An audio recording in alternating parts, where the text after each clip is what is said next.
সংগ্রাম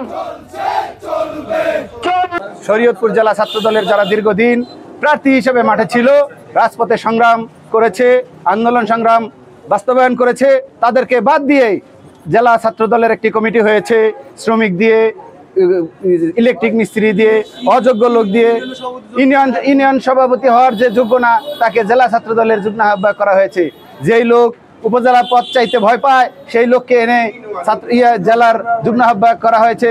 যারা প্রার্থী হিসেবে রাজপথে ছিল তাদেরকে বাদ দিয়ে বৈষম্য করা হয়েছে।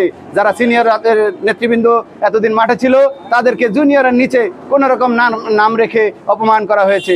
আমরা এই কমিটি মানি না, মানব না। যতদিন পর্যন্ত এই কমিটি বিলুপ্ত না করবে ততদিন আমরা মাঠে থাকবো ইনশাআল্লাহ। আপনারা জানেন আজকে আমরা এই সাদা কাফনের কাপড় পরেছি একটাই কারণ, আমাদের সাথে এই বৈষম্য করা হয়েছে।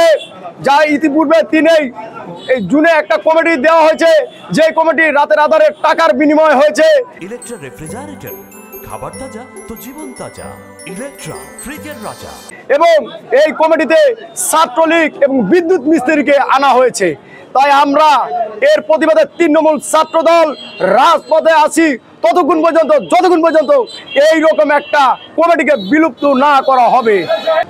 এই ছাত্রদল আমাদের শহীদ রাষ্ট্রপতি জিয়াউর রহমান অত্যন্ত ভালোবেসে এই দলটিকে সংগঠিত করেছিল, এই কমিটি করেছিল। তারেক রহমানের যে 31 দফা বাস্তবায়ন লক্ষ্যে আমরা জাতীয় ছাত্রদল রাজপথে কাজ করে যাচ্ছি।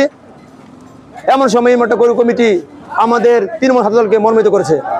রিয়াজ ঢালি নামে একটা ছেলে এই কমিটিতে সদস্য হয়েছে। তিনি মাদক কারবারি, তিনি মাদক ব্যবসার সাথে জড়িত, তিনি জেল খেটেছে। আপনারা চাইলে আমরা সে প্রমাণ দিতে পারবো। আমরা আজকে কাপড় পরে ছাত্রদল, সমস্ত ছাত্রদলের নেতৃবৃন্দ কাঁধে কাঁধ রেখে রাজপথে নেমেছে। যেই অবৈধ কমিটি থেকে, এই অসাংগঠনিক লোকদের থেকে আমাদের ছাত্রদলকে বাঁচাতে হবে। এই ছাত্রদলকে বাঁচাতে হলে সকলকে নিয়ে সম্মিলিতভাবে বসে রাজপথের পরীক্ষিত শ্রমিকদের, দলের নিবেদিত প্রাণদের 100% বিএনপির পরিবারের কর্মীদেরকে দলে দায়িত্ব দিতে হবে।